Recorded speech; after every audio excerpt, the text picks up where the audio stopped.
ॐ तव कथामृतं तप्तजीवनं कविभिरीडितं कल्मषापहं श्रवणमङ्गलं श्रीमदाततं भुवि गृह्णन्ति ये भूरिदा जनाः. The nectar of thy words revives the scorched spirit of human beings. They purify the sinners and are the life of the holy. To hear them itself is auspicious and peace generating. They are real givers who spread thy name far and wide. Oh. Welcome to the gospel class today. And in the gospel, we are on we are on chapter, The Master and His Injured Arm, chapter 19, which begins on page 383. We did the first page last gospel class. Today we are doing the next page, page 384. So Sri Ramakrishna and his injured arm. Sri Ramakrishna had gone to the railing and he was in very ecstatic mood, fell down, and his arm was injured. So then he is sometimes talking like a normal human being, like ordinary human being. It's so painful. Why did it happen? And next moment he goes to ecstasy. So it's very difficult to understand that whether the pain is there, is he suffering from the pain, or it is just a show.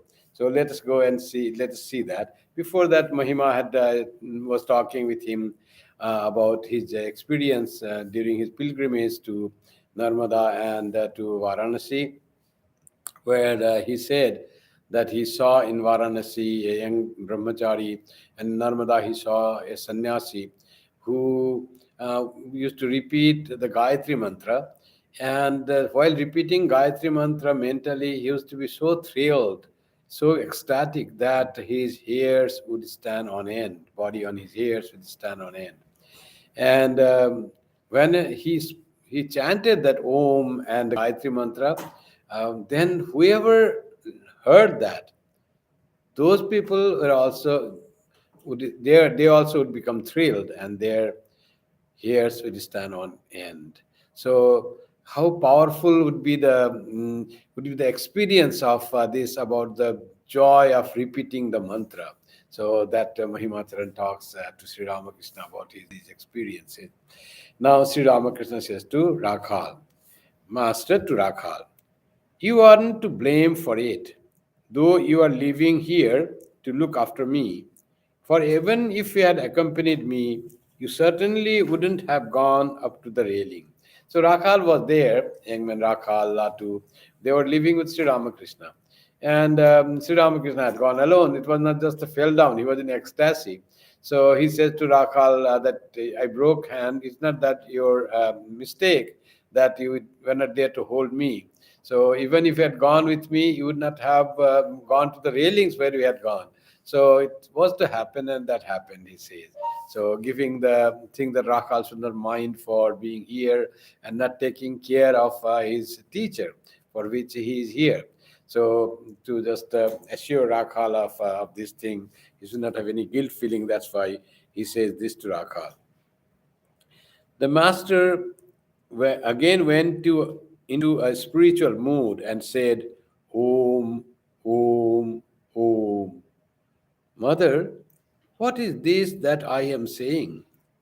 Don't make me unconscious, Mother, with the knowledge of Brahman. Don't give me Brahmajnana.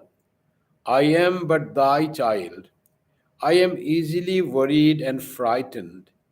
I want a mother, a million salutations to the knowledge of Brahman. Give it to those who seek it, O Anandamayi, O blissful mother. Uttering loudly the word Anandamayi, he burst into tears and said, Mother, this is the grief that sorely grieves my heart, that even with thee for mother, and though I am wide awake, There should be robbery in my house. So how he goes to spiritual mood, and he says that this bhakti, loving God, uttering God's name, talking about the Divine Mother, he takes it more joyfully than the bliss of Brahma Jnana, merging in the Brahman. He said, "Don't give me that." He was saying Om, and he was going to merge in that samadhi.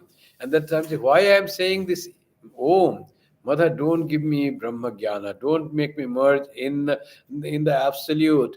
I want to talk about you, oh Mother. I am just a child.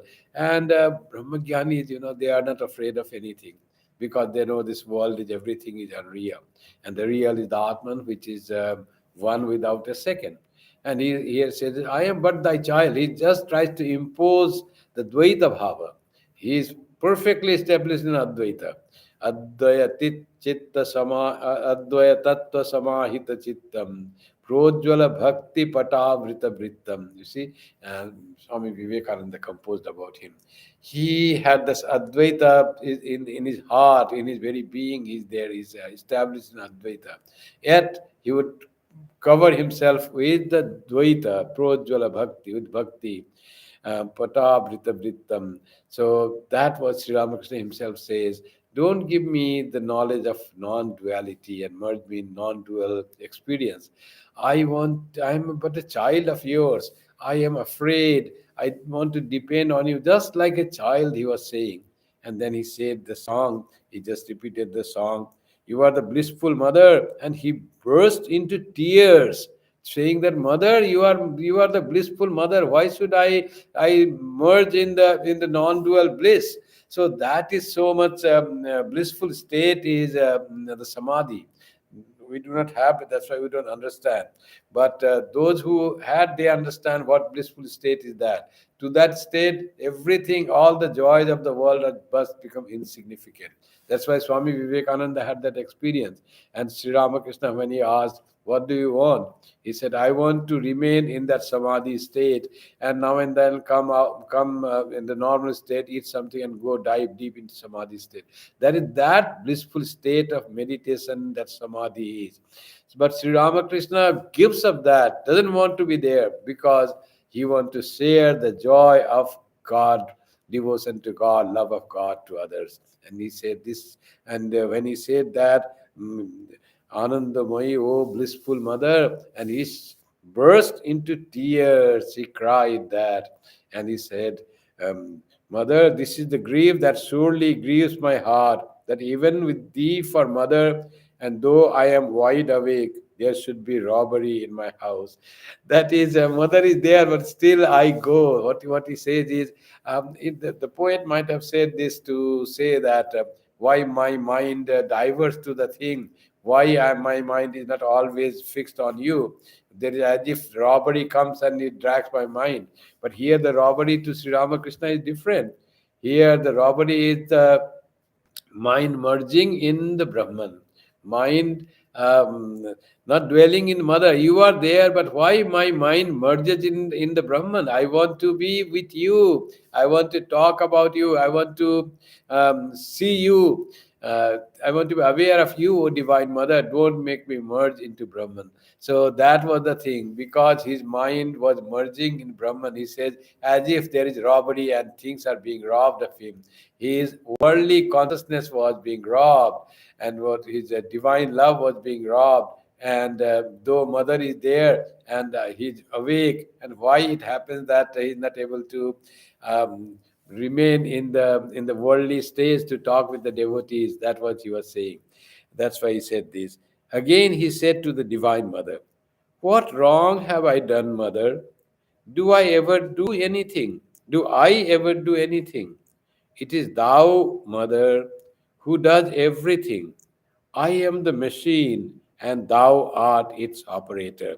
How many times Sri Ramakrishna says this in the Gospel? So, Abhi Jantro, Tumi Jantri. I am the machine and you are the operator.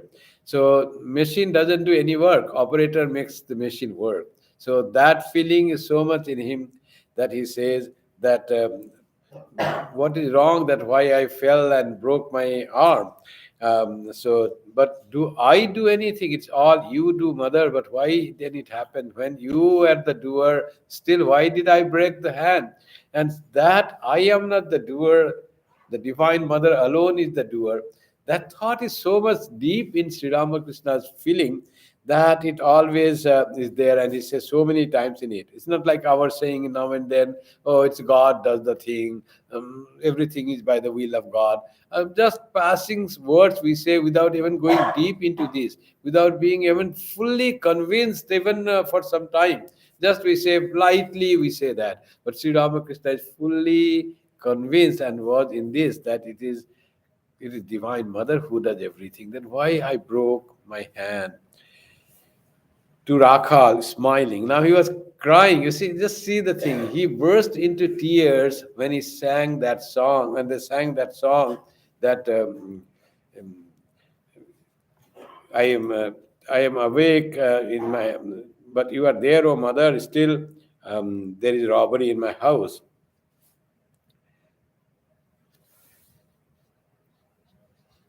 ওই খেদে খেদ করি শ্যামা, তুমি জাগা থাকে জাগা থাকতে আমার ঘরে চুরি. That was the song in Bengali. For mother. Now he's smiling to Rakhal, smiling. See that you don't fall. Don't be picked and cheat yourself. Then just he's saying, trying to, this all he's saying is he's trying to bring his mind back to the plane of the world, to talk with the people. That's why he's saying these things, talking to Rakhal and saying that and trying very hard not to be merged into samadhi. So that is Sri Ramakrishna. Always in samadhi, now and then coming to the normal plane and trying to come to normal plane, giving up the bliss of being in samadhi. So that much love that these avatars, when they come, they have so much love for the humanity, human beings, that they just want to share, talk with them about God, guide them, every being, and not to just be in his own bliss. Again, he said to the divine, again addressing the mother, Sri Ramakrishna said, do I weep because I am hurt? Not at all. Now he told the truth. Not at all. His crying is not because he was hurt. People may think wrong that he was hurt and he's crying like a child when it will be cured and will it be cured or not. I am not crying because I am hurt. I am crying because of the love, for the love of the Divine Mother. Mother, this is the grief. Again, he sings that song, that line of the song. This is the grief that sorely grieves my heart, that even with thee for mother, and though I am wide awake, there should be robbery in my house. The master was again talking and laughing like a child, who, though ailing, sometimes forgets his illness and laughs and plays about. Just comparing with the child. That's what they say. The realized soul, the great saints are like the child, they behave like the child of 5 years. Mm, that's what the Sri Ramakrishna nature is there. He is laughing and saying, forgetting all that this suffering and all that, just like the child. And Yam says, even the children do that. They sometimes forget their own illness and they indulge in talking and laughing and playing. Like that is Sri Ramakrishna's condition, just like a child of 5 years of age, mastered to the devotees. It will avail you nothing unless you realize Satchidananda. Now you see, he has come to very serious talk. Where was hand breaking of hand and suffering injured arm and all that? Now serious talk. It will it will avail you nothing unless you realize Satchidananda. There is nothing like discrimination and renunciation. The worldly man's devotion to God is momentary, like a drop of water on a red hot frying pan. Perchance he looks at a flower and exclaims, ah, what a wonderful creation of God. So, how fragile and temporary is our thought of God that Sri Ramakrishna says about people, ordinary people. That it is the devotion for them. The love of God is like the drop of water on a hot frying pan. It just drops and evaporates immediately. There is sound and goes. So, like that, it seems that there it is, but next moment it is gone. So quickly it goes away. Nimesha, that is the that takes time um, to close your eyes and open. That much fast it happens. So, like that, he gives the example of putting the water drops on the on the hot frying pan. Immediately it evaporates. Like that is our devotion. But that type of devotion will not lead deep to the bliss of God. And that type of devotion by says a flower and says, "What a beautiful creation of God," and next moment forgotten about God. Only the creation beauty also forgotten.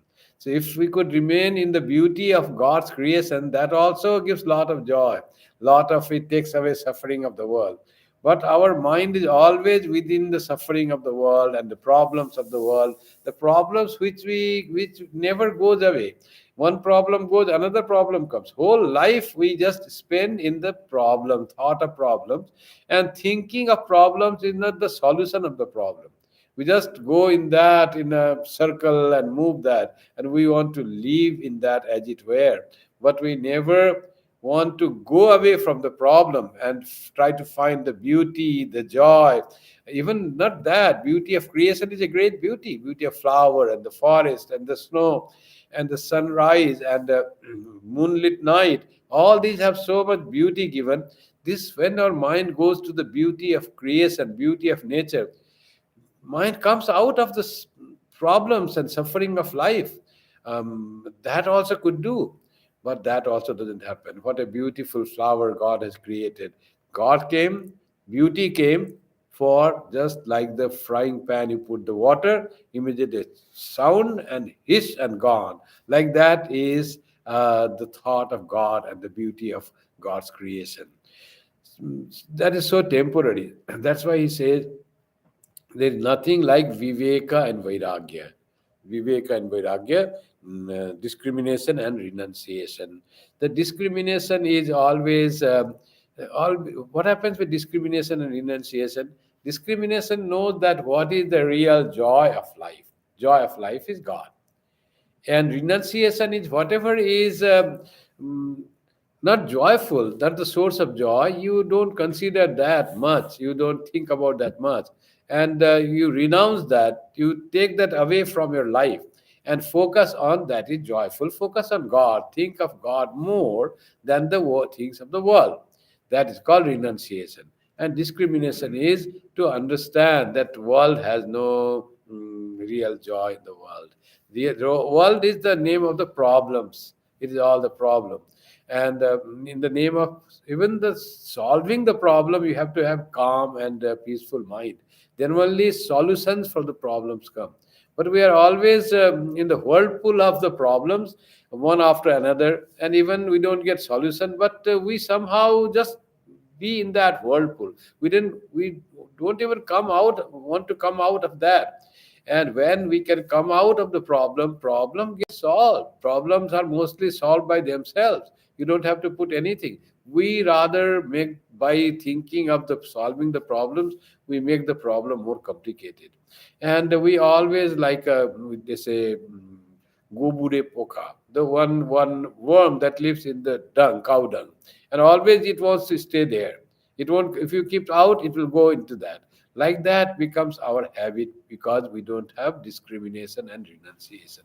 Discrimination and renunciation are the things, he says, Sri Ramakrishna says. There is nothing like discrimination and renunciation.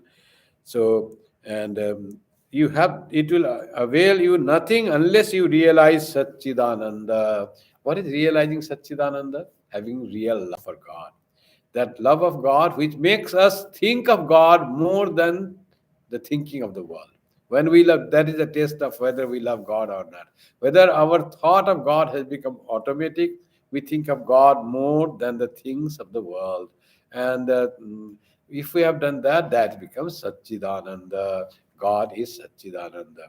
So unless we are more in God, it does not avail anything. We will be suffering in this life. Life is, if you are in the world, life is suffering. There is nothing good even you can do to the world. If we think that, oh, by think, how can we think of God when there is some problem in my nephew is in problem? How do you think that I should not think about my nephew? He is having so much problem. I should try to find the solution, but you can't find the solution in that way.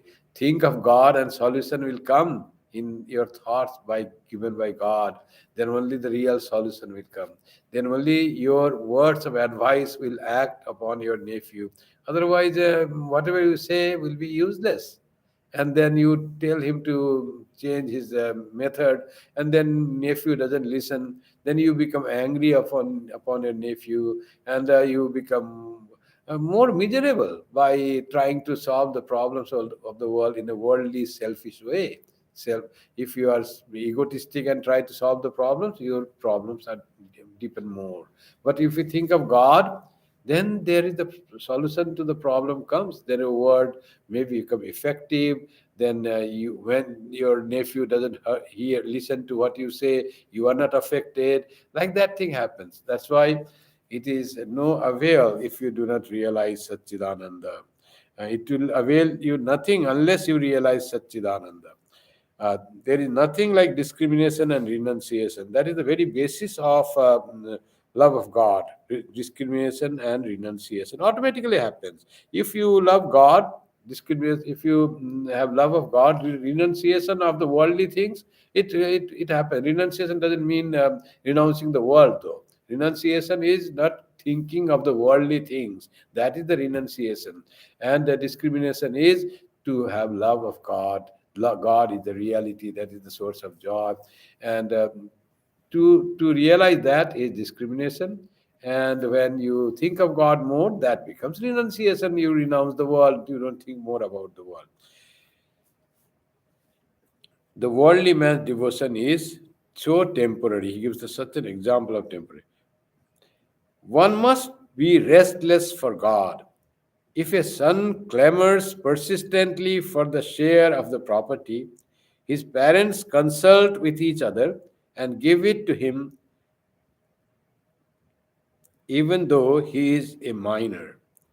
God will certainly listen to your prayers if you feel restless for him. So, about realizing God, he said, we should focus on God and try to be more prayerful. Suppose this is a contradicts the prarabdha. And if there is prarabdha that you are not supposed to have love of God so quickly, you have to do a lot more sadhana, then only you are supposed to have God.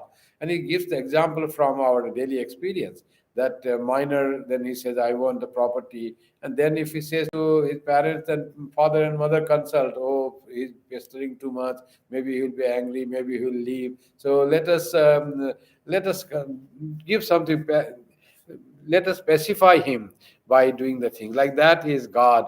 When we pray and you have to give God to me your love for your lotus feet, though prarabdha might be not be there to get that love now itself, it may take 5 years more, but God will grant us quickly because God also is moved by our prayers, our pestering for to Him to give us the devotion to His to Him.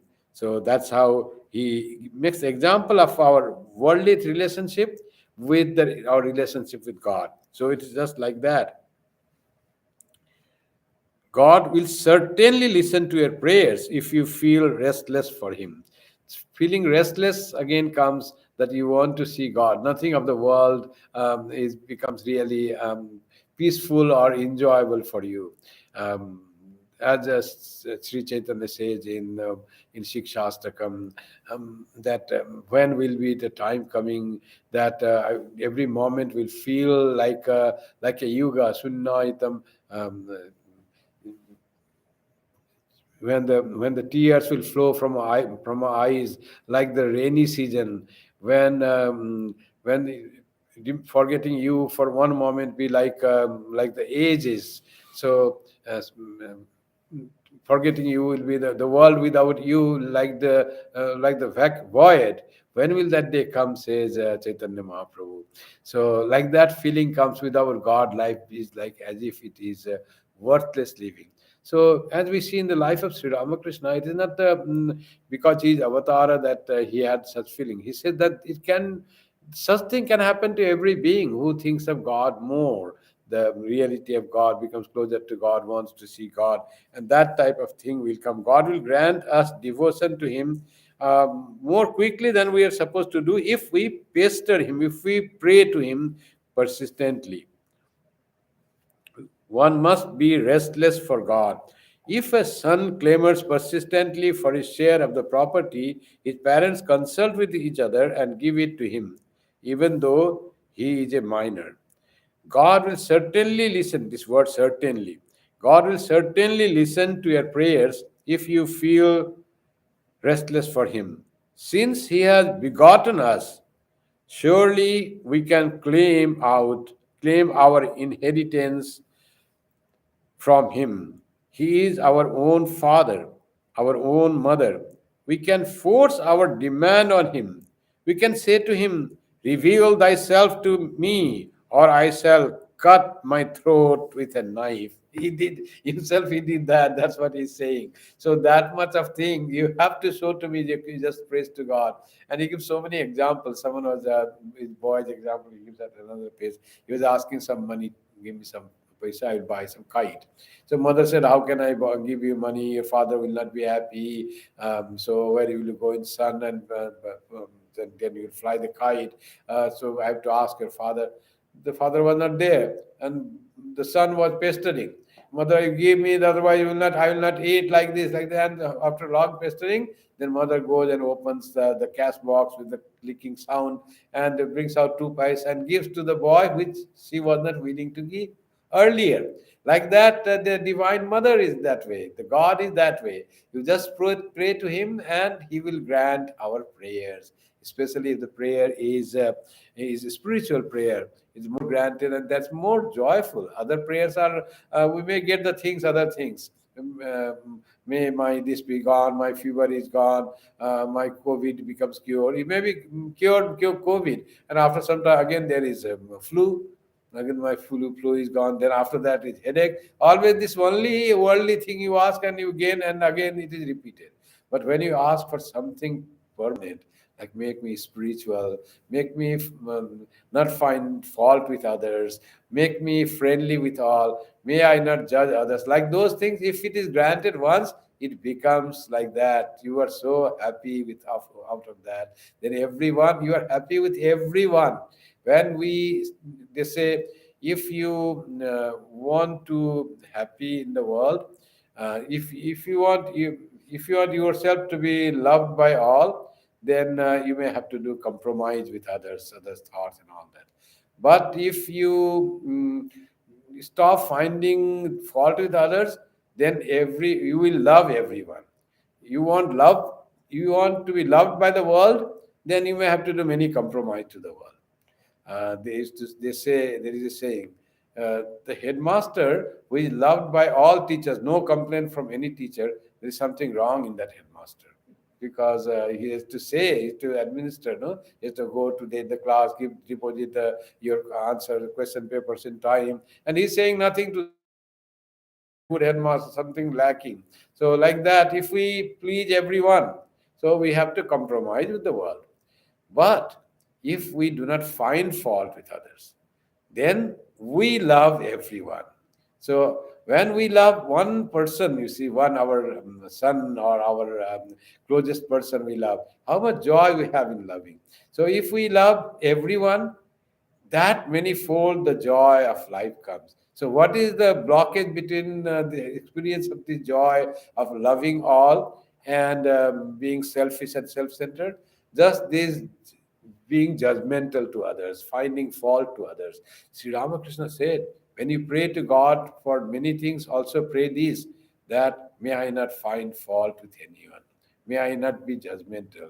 That when your mind becomes free from judging others and seeing the negative things in others. Only such mind can flow towards God. Otherwise, mind is blocked. There is no flow. The mind has become ice. It doesn't flow because it is all blocked there. Mind has to be fluid to reach to God. And then when we stop find judging others, then only mind becomes fluid and it flows towards God, and you find the bliss of uh, thinking of God. Here also he said that, reveal thyself to me or I shall cut my throat with a knife. So that much of first is, you have that faith that God will reveal, and God becomes paramount thing. Even the life becomes secondary, and you think this life is useless unless you see God. So this type of thing you saw in the life of Sri Ramakrishna. From his own experience, he's saying that you reveal to me, otherwise I will cut my throat. And he did that himself, and mother immediately revealed to him. To be able to say that is that you are first, you are aware that there is God, and God will reveal to you, and you feel as Sri Ramakrishna said from the story of Bible, that when student asked the teacher, spiritual teacher, how can I see God? And the teacher said, come with me, and took him to the river. And both went into the river waist deep. Suddenly, the teacher held the head of the student and put in the water, dipped in the water. Now, this student was trying to come out. He was now gasping for water, breathless. And after a few seconds, then he released him. He came out. Then he asked the student, how are you feeling? Oh, I was dying for a breath. And teacher said, if you have that type of thought for not seeing God, that you have not seen God and you are almost dying without realizing God, then God will reveal to you. Like that, he says that God will reveal when you say life becomes unimportant and it's insignificant unless I see God.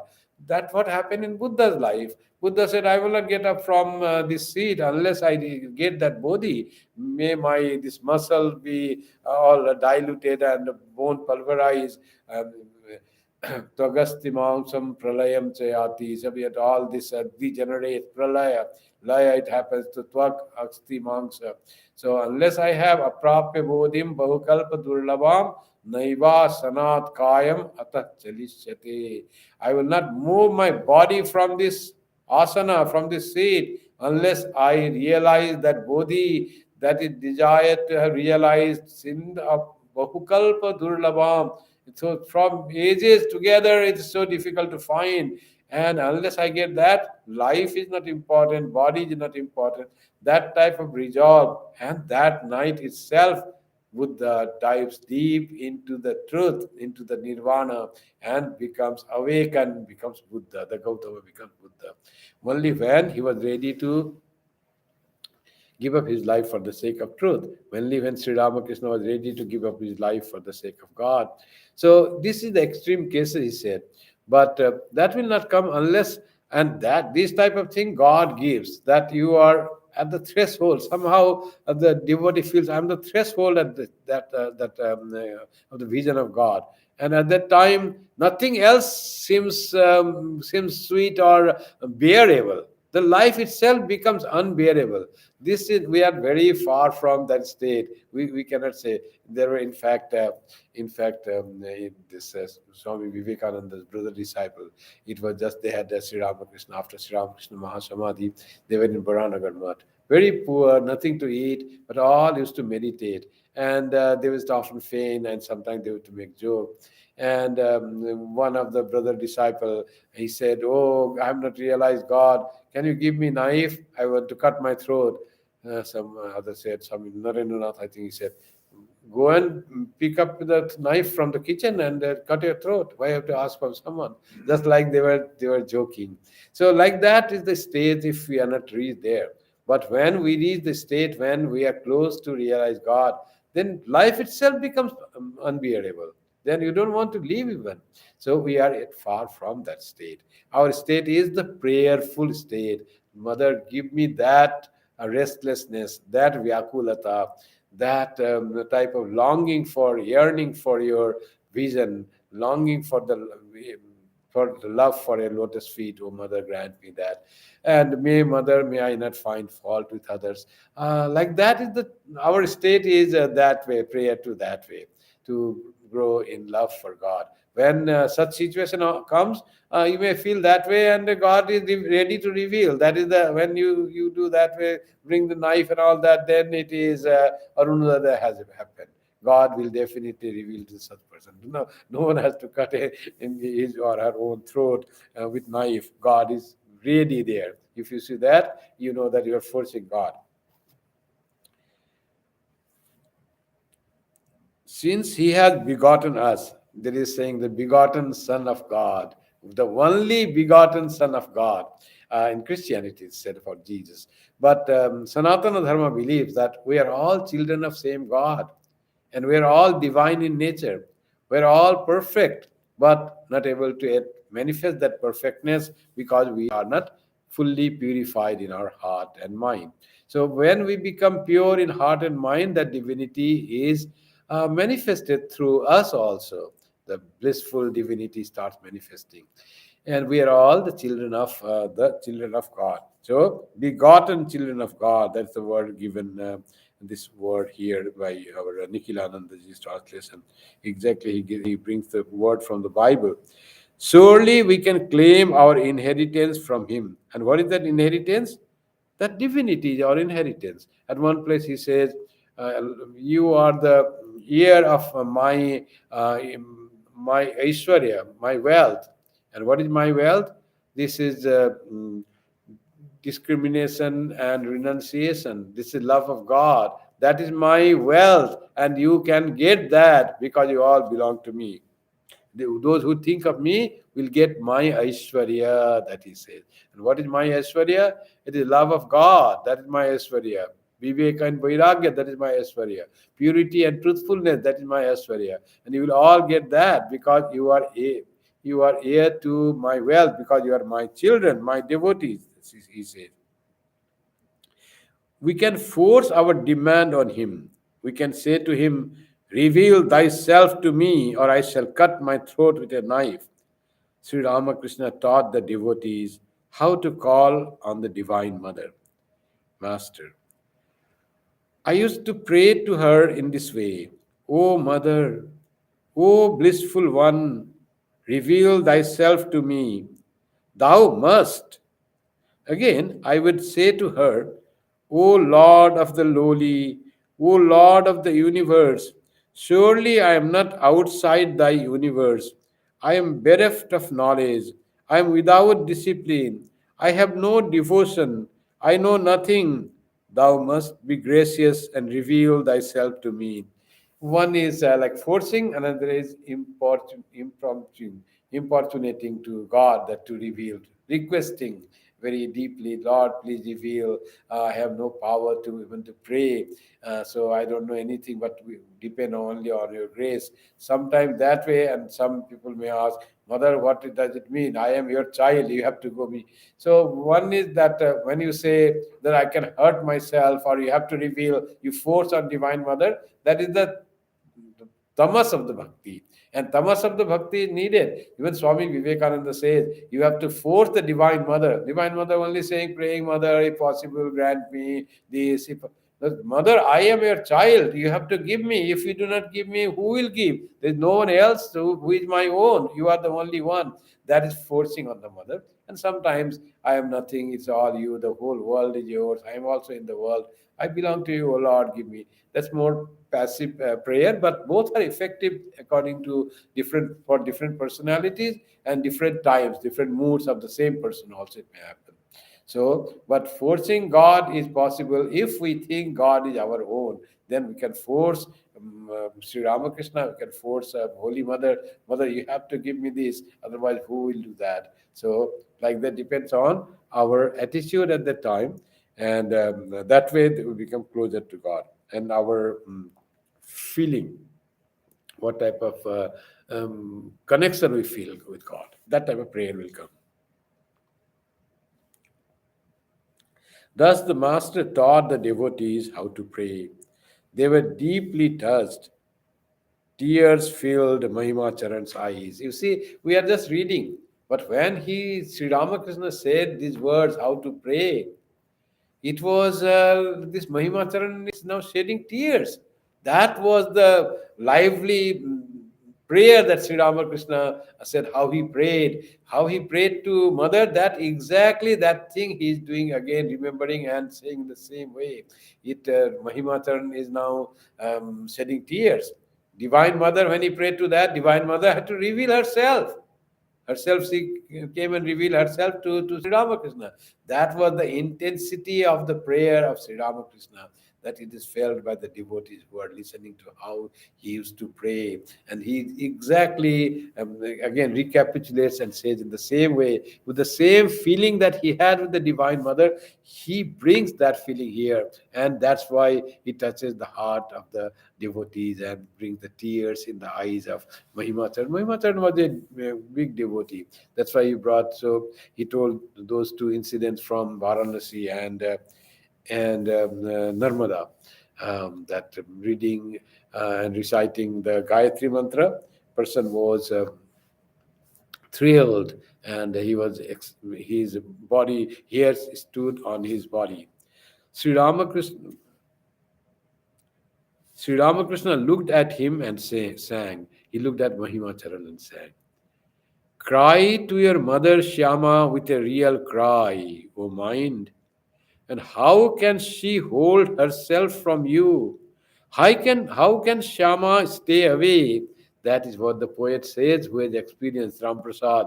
To him also it happened. He cried to Mother. Mother revealed to that. That's why he wrote the poem that if you cry with a real cry, how can Mother hold? Mother is our real mother, our true mother. As our mother comes when the children, when the baby cries, and like that, the Divine Mother also will come and reveal herself to the devotee. Says this Ram Prasad from his own experience. And Sri Ramakrishna also sings this from his own experience. So cry to your mother Shyama with a real cry, O mind. And how can she hold herself from you? How can Shyama stay away? Several devotees arrived from Shivpur. Since they had come from a great distance, the master could not disappoint them. He told them some of the essentials of spiritual life. You see, they came to have the vision of the Divine Mother and also came to see Sri Ramakrishna. And Sri Ramakrishna, though he was hurt and he was in a different mood, to talking with a few devotees, um, he's talking very intimately with the devotees. Now he's treating the visitors from Shivpur. Shivpur is in Howrah. Little we have to cross the Ganga to come to Dakshineshwar. They had come to visit Sri Ramakrishna, and Sri Ramakrishna now is giving spiritual instruction to the people. They expect that when they visit the holy person, satsang, as we call satsang. Often they say, Swamiji, please say something, pravachan dijiye, tell something spiritual, like that. So Sri Ramakrishna started giving them, for he cannot disappoint them, says when he found Sri Ramakrishna is talking to them. Master, God alone is real and all else illusory. The garden and its owner, God and his splendor. But people look at the garden only. How few seek out this owner. So that he said, the world is just the creation of God. It's like the garden of God, and we forget the owner, gardener, and we see only the garden. That happens with always with us. We are so charmed with the beautiful garden, but we don't think the created that idea into beautiful layout of the beautiful garden. So go back to the beauty of gardener, that is so subtle, that externally the manifested beauty of that mind. The the the garden that we see is the manifestation of the real beauty, subtle beauty of the mind of the gardener, says Sri Ramakrishna. Seek that gardener. And that's what he's saying. How many people seek to see the owner, seek to see the gardener. They are happy with the garden only, with the glory of this creation. Beautiful sunlight and nice flower, wonderful forest, and this everything that you see in the beauty of the world, that charms and forgotten. The God, you don't reach even up to God. It is like that. People keeping some sweet puffed rice near the stacks of bags of grain. So, Sri Ramakrishna example is this. They come and eat the puffed rice, rats and mice. They come and eat the puffed rice and they don't go to that rice, bags of rice. And they are happy with that sweetened puffed rice, but they miss that rice itself. And Sri Ramakrishna says one mm, part of rice makes 14 part of this puffed rice. It's so swollen, so dilute. It's just like a sprinkle. That's the beauty, the taste they find in the puffed rice is much less than the condensed rice grains. So they have lot more stuff, but they are happy with whatever they got outside. Like that, we also enjoy this nature of the world and cannot fathom the beauty and bliss of God who created this world. So try to think deeper when you see the nice things. It's Sri Ramakrishna. All is illusory, all else is just seen. A devotee. Sir, what is the way? Master. Discrimination between the real and the unreal. One should always discriminate to the effect that God alone is real and the world unreal. And one should pray with sincere longing. So, discrimination and renunciation, you see. And devotee. But, sir, where is our leisure for these things? Master. Those who have the time must meditate and worship. But those who cannot possibly do so must bow down wholeheartedly to God twice a day. He abides in the hearts of all. He knows that worldly people have many things to do. What else is possible for them? You don't have time to pray to God. Therefore, give him the power of attorney. But all is in vain unless you attain God and see him. You see, he's so wonderful teaching for everyone, suited to everyone. Very busy person, you don't have time for meditation. You have to go early morning to plow your fields and a lot of work to do. At least you get up in the morning and sincerely bow down to God and remember God in the begin the day by remembering God. That will also help you to realize God, knowing that God is the only reality. All else is just a play, just for the time being, very temporary. If you think that way and you are connected to God, then only you'll find peace. Otherwise, it is very peaceless world. World is peaceless without God. It is restless. Yes, when God comes to our awareness, then this very world becomes so beautiful, peaceful place.